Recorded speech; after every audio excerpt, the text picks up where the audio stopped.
కమిటీని వేయండి.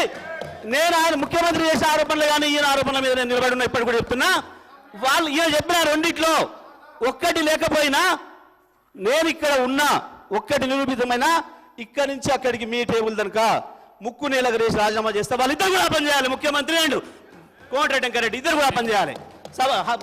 House committee వేయండి, మొత్తం కలిసి తొలగించండి. నేను చెప్తాను దయచేసి, ఇది మంచి పద్ధతి కాదు.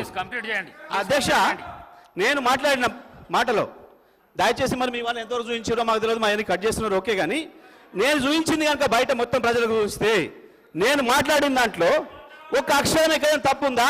ఎందుకు ముఖ్యమంత్రి భుజాలు నడుపుకున్నాడు అంత ఆవేశంగా ఉడుకొచ్చిండు బయట నుంచి? దొరికిపోయింది కాబట్టి, మీ దొంగతనం దొరికిపోయింది కాబట్టే భయపడ్డారు తప్ప నేను చెప్పిన ఎస్ మా సారు మా నాయకుడు కేసీఆర్ హరిశ్చంద్రుడే. మీరు అలా సంచులు మోసే చంద్రుడు, వాడు చంద్రుడి సంచులు మోసి జైలు పోయింది నువ్వు. మా నాయకుడు హరిశ్చంద్రుడే.